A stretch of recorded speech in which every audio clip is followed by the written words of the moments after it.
Começa agora o Jornada. Todas as semanas você acompanha aqui ações e projetos da Justiça do Trabalho. O programa é produzido pelo Tribunal Superior do Trabalho em parceria com os 24 Tribunais Regionais do Trabalho e com o Conselho Superior da Justiça do Trabalho.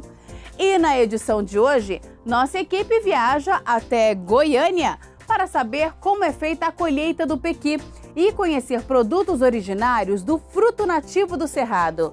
No quadro Tá Explicado tudo sobre o trabalho noturno.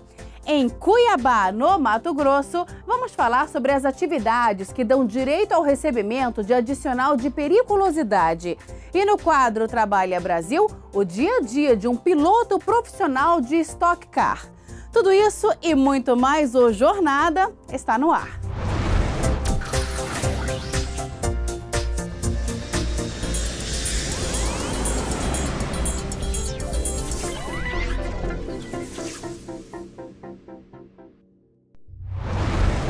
Amor ou aversão? Não tem jeito. Com pequi é assim. Há quem adore e há aquelas pessoas que não podem nem sentir o cheiro do fruto.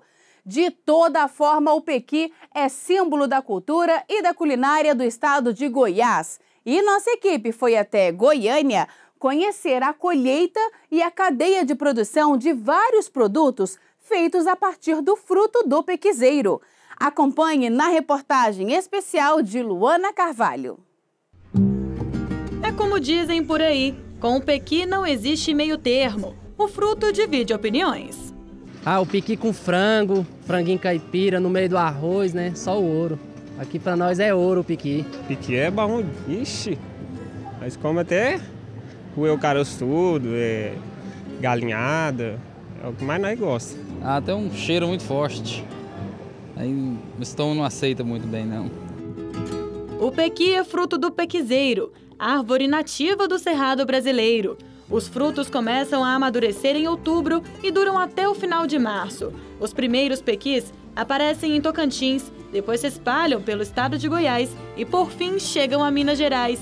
Quem colhe e vende o fruto precisa aproveitar a época em que os pequizeiros estão carregados para fazerem bons negócios. De todos os frutos nativos do Cerrado, o pequi é o mais consumido e comercializado, principalmente aqui no estado de Goiás. O fruto é de grande importância para a economia local. Coletadores e comerciantes de pequi chegam a obter cerca de 60% da renda que recebem anualmente na cadeia produtiva do fruto. De 1 a 2 vezes por semana, Daniel acorda bem cedo para coletar os frutos pelo estado de Goiás.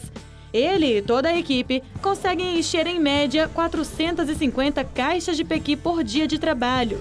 Depois, Daniel vende tudo aqui na central de abastecimento do estado de Goiás, a Ceasa. E a gente tem uma equipe já treinada para isso e consegue colher catado, não é derrubado. A gente só colhe o pequi que já está caído. O pequi é a fonte de renda de Daniel. Além de coletar e vender, ele faz frete para os mercados que revendem o fruto. Uma fruta de época, né? E ela vem a ajudar bastante a nossa renda. E não é só a nossa, né? Contribui com bastante pessoas para ajudar, né? na despesa. E a gente tem uma participação, na realidade mesmo, é uma participação muito boa. A minha renda em relação ao pequi. Nem só como a gente gosta de consumir, mas como gosta de trabalhar com ele. É um produto muito bom e muito aceitável. Marcelo também é microempreendedor na Ceasa do estado de Goiás. Há 15 anos, ele trabalha vendendo pequi por aqui. Vários pratos típicos, né, do nosso estado. Ele tem o pequi, né, como carro-chefe. Então, assim, com isso, ao longo do tempo, foi aumentando muito a procura, né? E hoje, assim, ele é uma renda, né, não somente para nós aqui no Ceasa, mas ele tem um comércio hoje que aquece e movimenta, né, várias fontes de trabalho. Os principais compradores de Marcelo são os feirantes, que revendem o produto natural pelas feiras da cidade. Israel é freguês fiel. Ele compra e comercializa o produto em bandejas ou em litros. A gente acorda às 5 horas da manhã, vem para o Ceasa. A gente tenta escolher o melhor pequi, né? De vez em quando vem de tipo Tocantins, outra hora vem Santa Terezinha, e a gente leva para a feira e tenta, né, ganhar o pão de cada dia, né? Conforme dados da Ceasa, o Pequi ajuda a gerar cerca de 100 empregos diretos dentro da central, fora os empregos que são produzidos nos locais em que o fruto é recolhido. Próprias pessoas que trabalham e que fazem contratação de fretes, veículos, máquinas, e sem falar na cultura, quantos restaurantes que expõem isso aí, quanto gera dentro de um restaurante o arroz com piqui ou um frango com piqui. É difícil de imaginar um período como esse de 6 meses sem o piqui no estado de Goiás ou na cidade de Goiânia. Só em 2016 foram movimentadas 10 mil toneladas de pequi em todo o Brasil. 3 mil toneladas foram do estado de Goiás. Num momento como esse de dificuldade econômica e falta de emprego, é uma alternativa para essa população ter um mínimo de ocupação. A culinária do Pequi é bem diversificada. Para se ter uma ideia, até picolé é feito da fruta e revendido aqui no estado de Goiás. E aí, o picolé tá gostoso? Maravilhoso, o verdadeiro gosto da fruta. Você sente o piqui assim como se estivesse comendo ele puro. Muito bom. E não para por aí não. O Pequi já é ingrediente até mesmo de cerveja artesanal.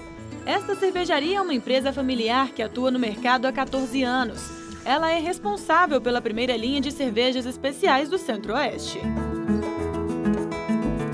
Para celebrar os 81 anos de Goiânia, em 2014, a cervejaria criou um produto especial, a cerveja com Pequi. A bebida conquistou não só os moradores, como também os turistas. O piqui é bem emblemático, nós resolvemos utilizá-lo bastante em função disso. De lá para cá, a empresa ficou conhecida como a cervejaria do Cerrado, a cerveja do Cerrado, enfim, a empresa que usa os ingredientes do Cerrado na fabricação de cerveja. Isso trouxe um crescimento, isso trouxe a exportação. Esse mês nós estamos começando a exportar os produtos para a Europa. E de lá para cá nós crescemos, por exemplo, em funcionários, começamos o projeto com 6 pessoas na equipe e hoje já somos 21, então vem nesse ritmo. Hoje a cervejaria produz em média de 2 a 3 mil litros de cerveja com Pequi por mês. Combina muito bem com frutos do mar, peixes, frutos do mar. O que eu sugeriria? Eu sugeriria um camarão para acompanhar a saison do pé rachado, em função do Pequi também contribuir com esses toques cítricos, enfim, com essa harmonização com frutos do mar, né? Eu sugeriria um prato à base de camarão, acho que vai dar muito certo. Os benefícios do fruto são muitos. Além de movimentar o mercado gastronômico, o Pequi pode ser usado na fabricação de remédios e também de cosméticos. O professor da Escola de Agronomia da Universidade Federal de Goiás, Giacomo Divino Borges, explica que já é possível encontrar no mercado cápsulas com polpa de pequi e outras substâncias para o tratamento das vias respiratórias. É justamente pelo fato dele estar disponibilizado na época da entre-safra, quando não se tem o fruto in natura para você estar alimentando dele e fazendo esse tipo de uso com o propósito de fazer um tratamento das vias respiratórias. Então essa é uma vantagem grande que nós temos para atender essa demanda. A pesquisadora da Agência Goiana de Assistência Técnica, Extensão Rural e Pesquisa Agropecuária, a Emater de Goiás, Elaine Pereira, conta que a polpa do pequi possui vitamina A e outras substâncias que apresentam ação antioxidante, trazendo diversos benefícios à manutenção da pele. E para atender a demanda dos produtores goianos que comercializam o fruto, a agência iniciou em 2005 um estudo para plantar a árvore do pequi. Nós iniciamos uma pesquisa, porque nós também não sabíamos, até então nós não tínhamos essa demanda. Aí nós começamos a pesquisar a semente, como é que germina. O produtor tentou fazer isso, mas a semente do pequi tem dormência. Ela não nasce, você tem que tratar com ácido gibberellico, tem toda uma tecnologia para isso, que nós estudamos, conseguimos fazer germinar, aí nós estudamos o tipo de substrato, o tipo de adubação, o espaçamento que deveríamos plantar e mais tarde os materiais que deveríamos plantar. De acordo com a pesquisa, a muda de pequi deve ser clonada para que dê bons frutos. O processo funciona assim. Primeiro é retirada a borbulha, estrutura vegetativa que dá origem a outra planta. Depois a estrutura é enxertada no pequizeiro, que serve de suporte para dar frutos de qualidade. E para manter a comunicação do enxerto com a planta, é passada uma fita no local. Depois de 1 ano dentro do viveiro, o pequizeiro é plantado no bosque ou no campo. Se você coletou o material que você propagou de um piqui grande, bem alaranjado, bem polputo, bem saboroso, vai sair exatamente igual. Então, para o produtor que quer comercializar, essa é a muda ideal. E nós tivemos um trabalho para fazer isso e agora estamos na fase final de avaliação desse material. A Emater conta com 53 tipos de pequi. Já são 1.500 pequizeiros plantados no Banco de Germoplasma, local de armazenamento de variedades de plantas de materiais genéticos replicados. Os produtores rurais que pretendem investir na produção de pequi vão poder, por meio da pesquisa desenvolvida, conseguir mudas para o plantio. O produtor chega aqui, doutor, eu quero plantar pequi para comercializar. Você quer comercializar como? Você vai vender para a indústria? Você vai vender para consumo in natura? É para restaurante? Porque se ele fala assim, não, é para a indústria, então é esse material. Ah, é para galinhada, eu quero fornecer para os restaurantes de Goiânia. É esse material. Em Goiás, o pequi é mais que um fruto, é um símbolo da cultura regional. Nos restaurantes, é impossível não encontrar a iguaria. É um prato, assim, muito saboroso, né? Ainda mais que serve serve a comida típica, que é o frango caipira, a guariroba. Então, assim, aí o pequi tem que ter o acompanhamento. Sem o pequi, parece que as pessoas não sentem, assim, que o prato está completo, né? Que o seu cardápio está completo. E aí, gosta de pequi? Adoro o pequi, um prato delicioso. Uma delícia, né? Sem comparação essa iguaria que a gente consegue ter aqui só no nosso centro-oeste mesmo.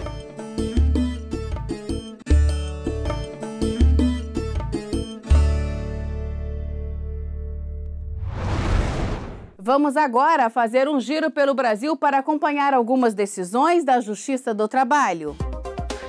O TRT do Mato Grosso condenou um ex-empregado de uma pizzaria a pagar quase R$2.000 de multa por litigância de má-fé, após ter mentido em juízo e ter combinado a mentira com uma testemunha. Durante o processo, o trabalhador mentiu ao afirmar que apenas os empregados faziam parte de um grupo de WhatsApp, onde ele havia feito críticas ao serviço da empresa. Como o grupo também era formado por clientes da pizzaria, o regional considerou que o ex-empregado não seguia os deveres do princípio da boa-fé objetiva e que a postagem feita por ele denegriu a empresa perante os clientes. Dessa forma, o TRT negou o pedido do trabalhador para reverter a demissão por justa causa em dispensa imotivada. O TRT da Bahia condenou em R$12.000 a Gol Linhas Aéreas ao pagamento de adicional de periculosidade a um agente de aeroporto que exercia atividades em área considerada de risco. Segundo a perícia, o trabalhador realizava serviços no pátio de estacionamento de aviões, local onde ocorrem os abastecimentos das aeronaves, ficando, portanto, exposto a líquido inflamável. O TRT do Rio Grande do Sul condenou uma rede de postos de combustíveis a pagar indenização no valor de R$1 milhão por danos morais, coletivos e patrimoniais difusos, por ter realizado descontos indevidos dos empregados.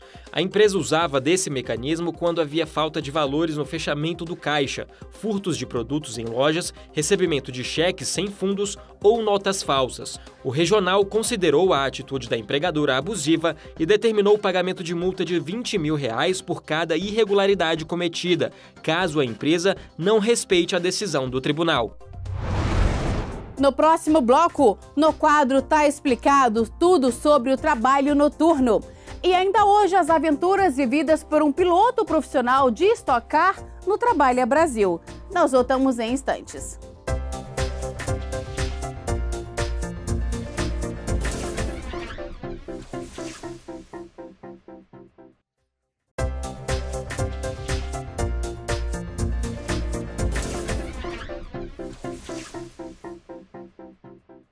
Vamos saber mais sobre a atuação da Justiça do Trabalho? Chegou a hora do JT em Ação. O Conselho Superior da Justiça do Trabalho promoveu o 4º Seminário Internacional de Trabalho Seguro. Nesta edição, o tema foi transtornos mentais relacionados ao trabalho. O evento, promovido pelo Conselho Superior da Justiça do Trabalho, contou com a presença de juristas, médicos, psicólogos e acadêmicos de diversos países. Foram debatidos temas como depressão, medidas preventivas dos transtornos mentais e políticas de gestão e saúde mental do trabalhador. O Corregedor-Geral da Justiça do Trabalho, o ministro Renato de Lacerda Paiva, realizou correição ordinária no TRT de Mato Grosso. O ministro visitou a Coordenadoria Judiciária de Apoio à Execução e Solução de Conflitos e participou de audiências abertas ao público. Em referência ao Outubro Rosa, movimento que estimula o combate ao câncer de mama, o TRT da 14ª Região realiza a campanha Rapunzel Solidária. O projeto foi criado com o objetivo de aumentar a autoestima e mudar o visual de mulheres diagnosticadas com algum tipo de câncer. Para isso, o regional recebeu doações de adereços para cabelo, agasalhos e kits de higiene, além de mechas de cabelos para confecções de perucas. Todos os produtos serão entregues à Associação de Amigos do Combate ao Câncer de Porto Velho em novembro. Está na Constituição. Quem realiza trabalho noturno tem o direito de receber remuneração superior à daqueles que realizam serviços somente durante o dia. Além desse acréscimo, há outras especificidades que envolvem a jornada desses profissionais. Vamos conferir no quadro Tá Explicado de hoje. Logo no início da manhã, é hora de acordar e se preparar para mais um dia de trabalho. Enfrentar o trânsito para chegar ao serviço, desenvolver as atividades durante o expediente e retornar para casa quando o sol se põe. Essa é a rotina de grande parte dos trabalhadores. Mas já imaginou se todo profissional exercesse a jornada de trabalho apenas durante o dia? Ou se o comércio, a polícia ou até mesmo os hospitais interrompessem as atividades às 6 da tarde? Para que a sociedade possa ser assistida 24 horas por dia, profissionais de diversas áreas trabalham durante a noite, de madrugada e bem no início da manhã.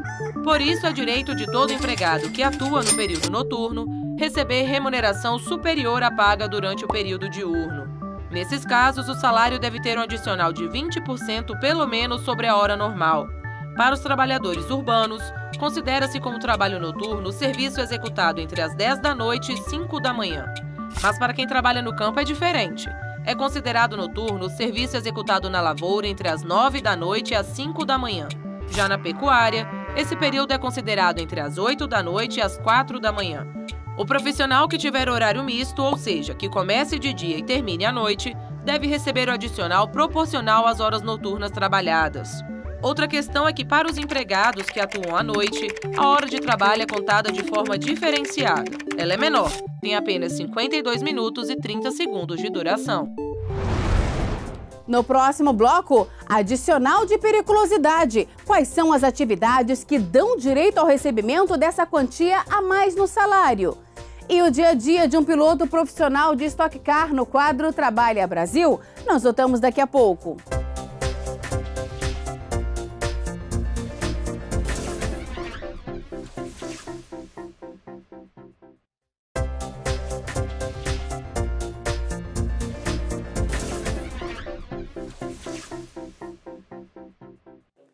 Todo trabalhador que atua em ambiente considerado perigoso tem direito ao adicional de periculosidade.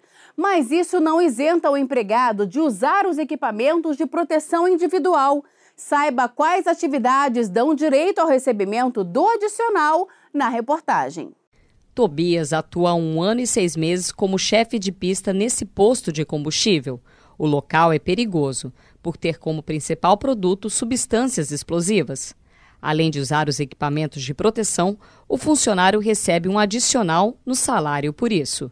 Recebo sim, geralmente é uns 30% do salário. Assim como o adicional, em caso de horas extras, o cálculo é diferenciado. No caso, a periculosidade também entra no cálculo da hora extra, porque ele está exposto durante esse período que ele trabalhou em hora extra, também está exposto, então também tem que entrar no cálculo.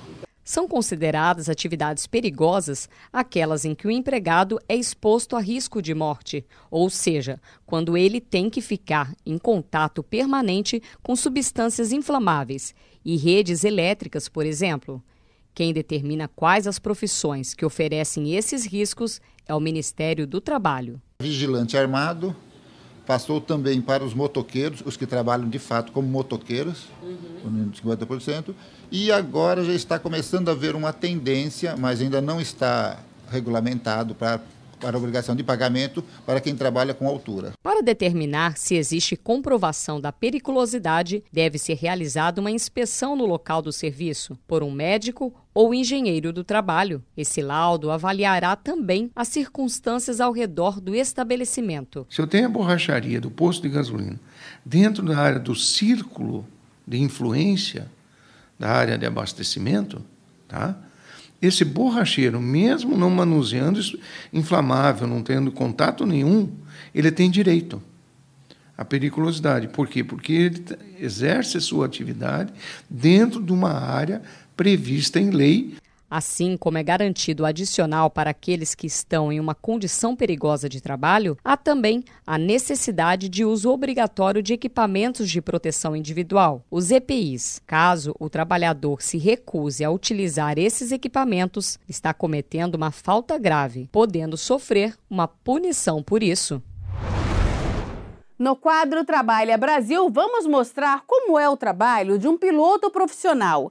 Entrevistamos um piloto que já está na Stock Car há 4 anos e que tem várias experiências internacionais. Olha só.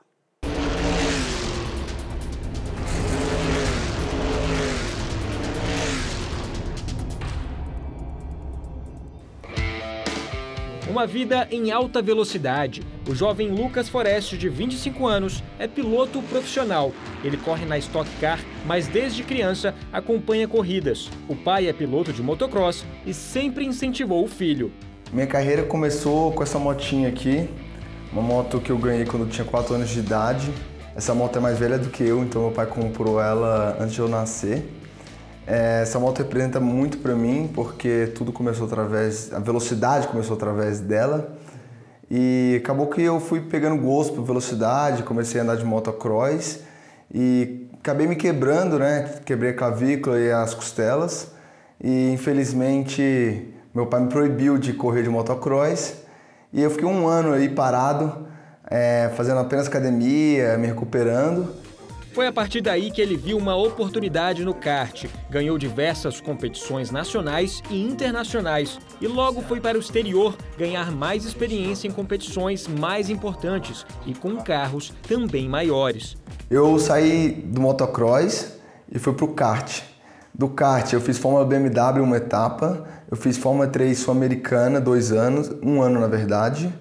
Aí eu fiz Fórmula 3 Britânica 2 anos. Aí eu fiz Fórmula Road Series 3.5, mais 2 anos, e aí eu comecei a estocar. Então já 7 categorias.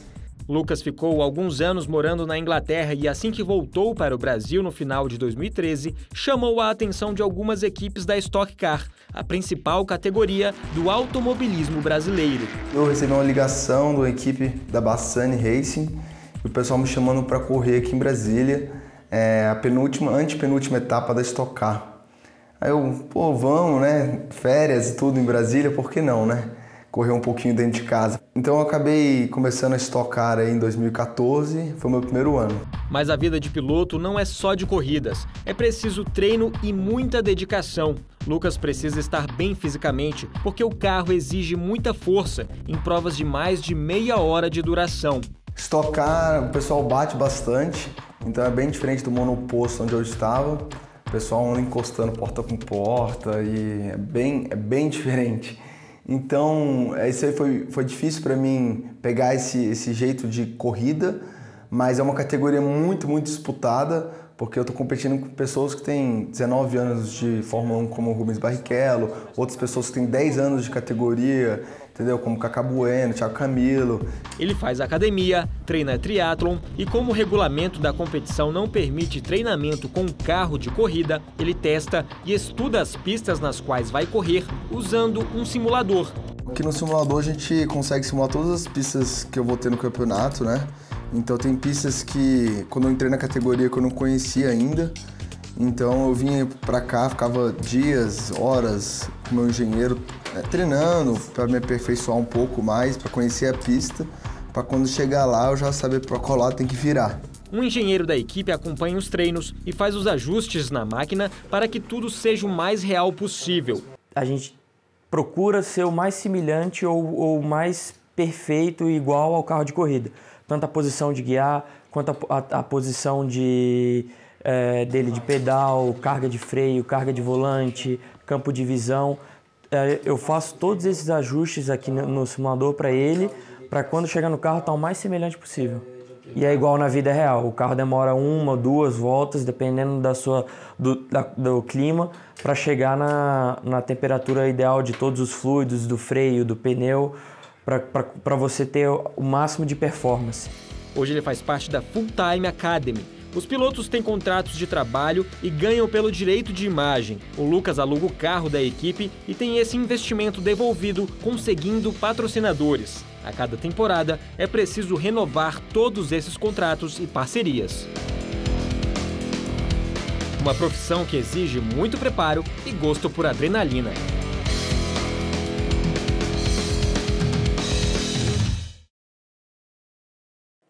Por hoje é só. O Jornada fica por aqui. Muito obrigada pela companhia e até o nosso próximo encontro. Tchau!